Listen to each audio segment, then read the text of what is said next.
वक्त के फैसले कभी गलत नहीं होते, बस साबित होने में वक्त लगता है। बीके स्टूडियो से विनोद कुमार एक बार फिर हाजिर हूँ छोटी सी कहानी लेके। ये कहानी उस राजा की जिसके मन में ये जानने की इच्छा पैदा हुई कि मैं राजा क्यों बना, क्योंकि उसी घड़ी में बहुत सारे लोग पैदा हुए। वो राजा क्यों नहीं बने, मैं ही राजा क्यों बना। उस राजा ने एक सभा बुलाई, सारे विद्वानों को बुला लिया गया। उसमें सभा में सबसे ये क्वेश्चन पूछा गया। सभा कुछ देर तो चुप रही, लेकिन उसी सभा में एक बुजुर्ग जिनकी एज 70 से 80 साल होंगी खड़े हुए और राजा को बोले, आपका आंसर उस पहाड़ों के पास रहने वाला एक महात्मा दे सकता है। राजा को भी अपने क्वेश्चन का आंसर जानने की इच्छा हुई। वो भी निकल पड़े, पहाड़ों के पास पहुंचे। क्या देखते हैं, वो महात्मा कोयले और अंगार खा रहे। महात्मा ने उनसे क्वेश्चन करा कि मेरा ये प्रश्न है, मैं राजा क्यों बना, मुझे उसका आंसर जानना है। महात्मा बोले, मेरे पास टाइम नहीं है, आगे जंगलों में एक महात्मा रहते हैं, वो आपके प्रश्न का आंसर देंगे। राजा पहाड़ों और जंगलों से निकलते हुए उस महात्मा के पास पहुंचे। क्या देखते हैं, बहुत अद्भुत दृश्य। वो महात्मा अपना ही मांस चिमटे से नोच नोच कर खा रहे हैं। राजा ने उनसे भी प्रश्न पूछा कि मैं राजा कैसे बना, मेरे को ये जानना है। वो महात्मा बोले, मेरे पास टाइम नहीं है, आप आदिवासी गांव में एक बच्चा जन्म लेने वाला है, वो आपके प्रश्नों का उत्तर दे सकता है। राजा को लगा मेरा प्रश्न बड़ी एक पहेली बन गया।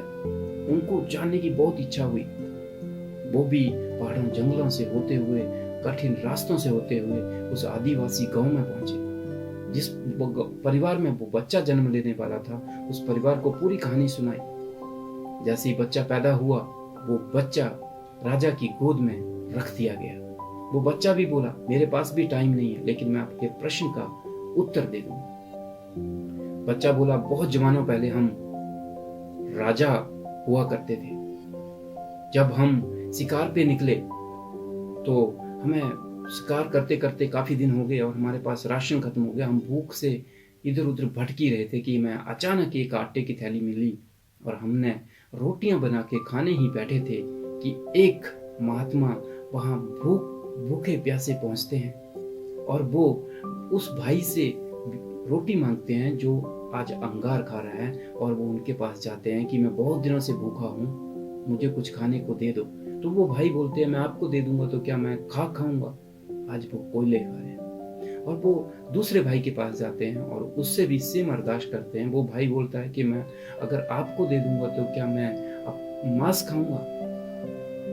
लेकिन वो महात्मा मेरे पास भी आए और मैंने भी भूख से बहरे होके उन्हें कहा कि अगर मैं आपको दे दूंगा तो क्या मैं भूखा मरूंगा। लास्ट में वो महात्मा आपके पास भी आए और आपने आराम से उन्हें आधी रोटी दे दी। तो वो महात्मा बोले कि आपका जो भविष्य है वो आपके कर्मों से फलेगा फूलेगा। दोस्तों, छोटी सी कहानी है, लेकिन हमें ये सिखाती है कि एक रॉन्ग पासवर्ड से छोटा सा फोन नहीं खुलता। तो क्या आपको लगता है कि आपके गलत कर्मों के हिसाब से आपके स्वर्ग के दरवाजे खुलेंगे? नहीं। इसलिए अच्छे कर्म हमेशा करते रहना।